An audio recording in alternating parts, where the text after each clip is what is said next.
Coming up, the Devils and Golden Knights stay red hot, and the Islanders complete a big late game comeback. This is Locked On Game to Game NHL. Every game, every team, every angle. Locked On Game to Game, your team every day. Welcome in. You're listening to Locked On Game to Game NHL, local experts on all of the biggest stories on the ice. I am your host, Kainani Stevens. Thank you so much for making Locked On your first listen every single weekday. Make sure you subscribe to Locked On NHL on YouTube and wherever else you get your podcasts from. We have all of our Locked On NHL hosts here. They are ready to recap the action for you from last night. The Coyotes got a great night in net from their goalie, and a 4-1 win over the Sabres was the result. Locked On Coyotes takes us through Arizona's latest win. Don't look now, but the Coyotes are on their first win streak of the season. This is Carl Pavlock with Locked On Coyotes, breaking down the action. Lawson Crouse got the scoring started early on with a goal 23 seconds in. That tied him with Nick Ritchie for most goals on the team with 6. The Coyotes were able to finish the first period strong with Matias Maccelli getting his first goal of the season. It was a bit quiet in the second period, but they finished strong with a goal from Liam O'Brien and Clayton Keller. Keller, O'Brien, and Maccelli all had multi-point games, and it was just a great start to this road trip. The Coyotes are on a 14-game road trip. They've won the first 2, and you're going to want to stay locked in with Locked On Coyotes for the rest of the action. The Canadiens and Red Wings went to a shootout before Montreal sent the Detroit fans home with a loss. Locked On Canadiens and Locked On Red Wings fill us in on both sides post-game. Hey everyone, it is Scott Madla here with Locked On Canadiens, coming to you live after the Canadiens win 3-2 in a shootout against the Detroit Red Wings. This game had a little bit of everything with the Mike Hoffman revenge tour in full swing. We had Uri Slafkovsky getting himself tossed out of a game for a bad hit. Jake Allen playing absolutely out of his mind, even with several power plays against him. But in the end, it was the young guns, Cole Caulfield and Nick Suzuki, who helped the Canadiens come away with that shootout win. I'm going to be breaking down all the parts of this game, the penalty killing, all the good things that we saw, some of the bad things we saw, some of the officiating we saw that was good and bad, and we're going to talk about whether or not Uri Slafkovsky will be suspended going into the next game. All that and more here on Locked On Canadiens. Remember to check us out on Twitter at @LO_Canadiens. Follow me at Scott Matla. Hope you'll tune in and see y'all soon. The win streak ends, but the point streak remains as the Detroit Red Wings fall 3-2 in a shootout to the Montreal Canadiens, the first shootout of the season for the Red Wings. And look, guys, this is one of those games where the Red Wings did everything right and just didn't get the win. Those types of losses happen. Every facet of the game, I thought the Red Wings outplayed and outchanced the Montreal Canadiens. They had a little bit of a sluggish first half of the third period, but after Raymond's goal, it picked up. And outside of that, they looked great. Husso looked great in this game, but they just couldn't bury their chances, and Montreal Canadiens did early in the first period off of 2 juicy rebounds. Losses like this happen, and it sucks. You want to get these 2 points as many times as possible, but it's not the end of the world.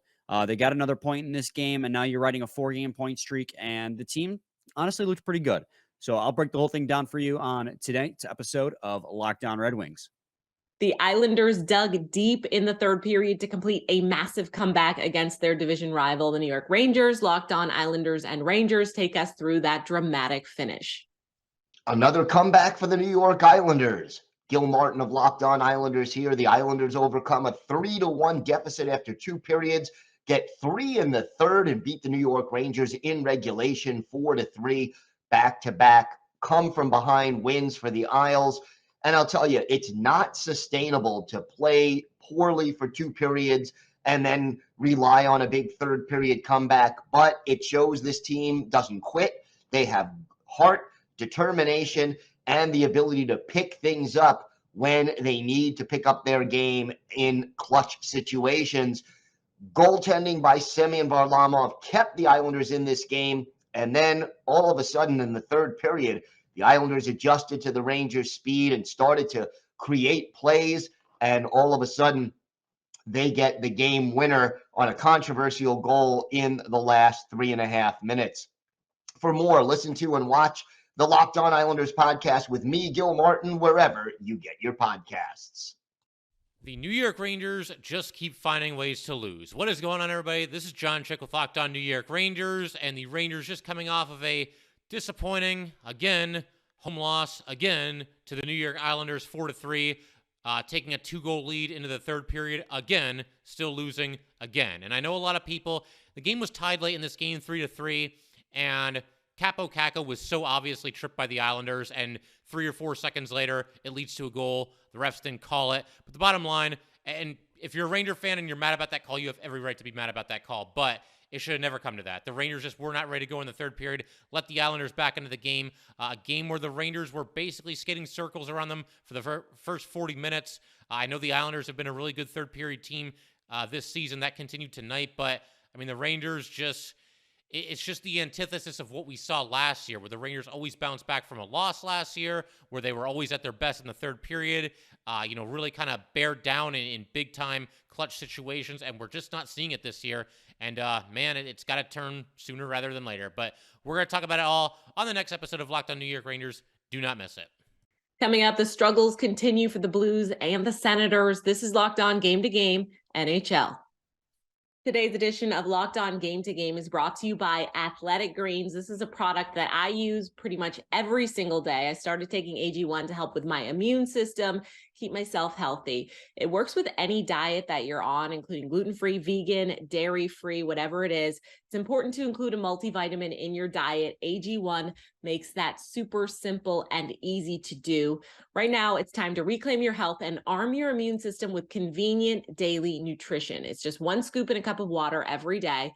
That's it. No need for a million different pills and supplements to look out for your own health. To make it easy, Athletic Greens is going to give you a free 1-year supply of immune-supporting vitamin D and 5 free travel packs with your first purchase. All you have to do is visit athleticgreens.com/NHL Network. Again, that is athleticgreens.com/NHL Network to take ownership for your health and pick up the ultimate daily nutritional insurance. Welcome back to Locked On Game to Game NHL. I'm your host, Kainani Stevens. Thank you for making Locked On your first listen every weekday. The New Jersey Devils did not look great last night, but a win is a win, and they still found a way to beat Calgary and extend their win streak to 7 games. Locked On Devils takes us through how New Jersey got things done last night. What's up? This is Trey Matthews of Locked On Devils, and here is my post-game reaction. So, for the first time since 2011, the New Jersey Devils are on a 7-game win streak, and they have won 10 of their last 11 matchups. Now, in this game against the Calgary Flames, it wasn't their best showing, but they were able to come away with the victory by a score of 3-2. They got off to a pretty slow start to the game. They didn't get their first shot on goal until well into period number 1. They were 0 for 3 in their first few power play opportunities. They only got 1 shot during that time frame.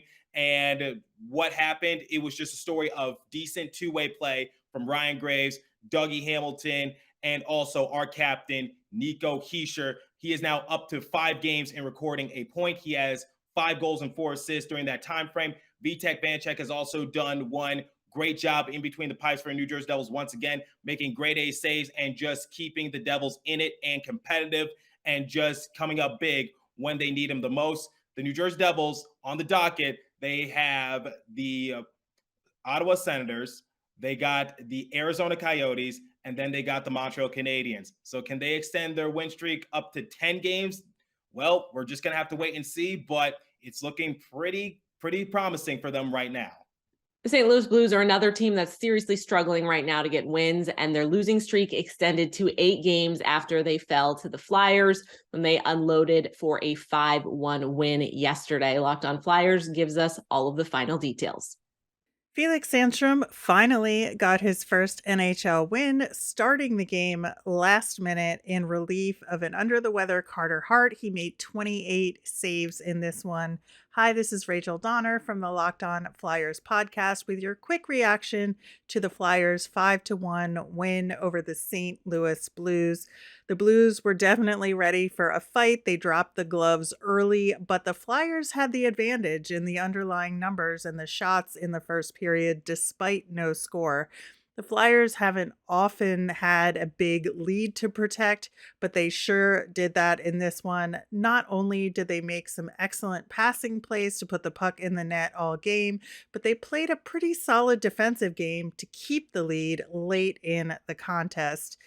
Kudos especially to the younger guys like Owen Tippett, Noah Cates, and Wade Allison, who have been challenged to make an impact by head coach John Tortorella. They absolutely did that in this game, combining for 3 goals and 2 assists. For more on this game and the Flyers all season long, tune into the Locked On Flyers podcast wherever you get your podcasts. The Golden Knights are really continuing to impress in the early parts of this season, most recently with an overtime win on the road over Toronto. Locked On Golden Knights and Locked On Maple Leafs give us the breakdown from both sides. Make it 8 in a row, folks. Chris Golick, Locked On Vegas Golden Knights, live from the Dollar Loan Center here in Henderson for the Silver Knights battle.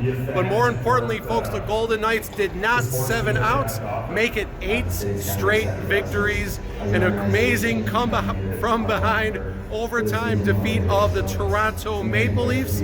It's starting to feel like season 1, folks. It is feeling special. Good things might just be ahead for the season 6 version of the Vegas Golden Knights. Folks, for everything Vegas Golden Knights, please check out Locked On VGK, your team every day. The Toronto Maple Leafs let a big opportunity slip through their hands as they saw their 3-game winning streak come to an end with a 4-3 loss in overtime to the Vegas Golden Knights, who continue to be one of the hottest teams in the NHL, improving their winning streak to 8 games. I'm David Morsteady here from Locked On Leafs. Wasn't exactly the best start for Toronto as turnovers put them in a 2-1 deficit after the first period. But in the second, Mitch Marner helped spark the Leafs offense, getting them 2 goals in that period to go up 3-2 heading into the final period. Unfortunately, a shorthanded goal for Vegas would send this game to overtime where Riley Smith put the nail in the Leafs' coffin with a breakaway goal to end it. The Leafs did their best to control play in this game, out-shooting Vegas for the most part, and they got a pair of goals from Timothy Liljegren. So really an opportunity wasted here from Toronto against a really good team in the NHL. We'll break down more from this performance as the Leafs continue their homestand on the next edition of Locked On Leafs. The NHL's newest franchise finally getting into the groove of things here in 2022 as they ticked off their 5th win in a row on Tuesday night. Locked On Predators and Locked On Kraken join us with more and all of the details. As we say in the South, y'all, I just can't even. The Nashville Predators lose their game tonight against the Seattle Kraken 5-1. And friends, it was bad. Hi, everyone. I'm Ann Kimmel from Locked On Predators. The game tonight started much like the Vancouver game did, with UC Saros letting in an early goal he probably should have saved. And then he let in another goal. And then there was another goal, and then Seattle scored again. That's right. The Kraken got 4 goals on their first 6 shots UC Saros pulled in the first period of this game. And it was just too big a hole for the Predators to climb out of. Now, Saros did not have the defensive help that he probably needed on some of those early goals, and the offense could get nothing going. So this game from top to bottom was a disaster. Nashville Predators are in trouble, friends, and they've got some things they're going to need to figure out. The Seattle Kraken extend their winning streak at Climate Pledge Arena. My name is Erica El Ayala. I am your host of Locked On Kraken, and we got a dominant win by the Seattle Kraken.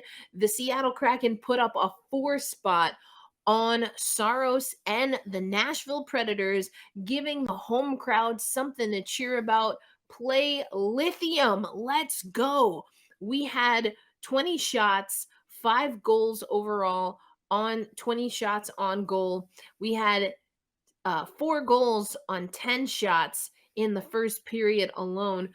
Brandon Tanev got the empty netter to make it 5, but it was Jordan Eberle that scored 2 goals, got his second and third goal of the season.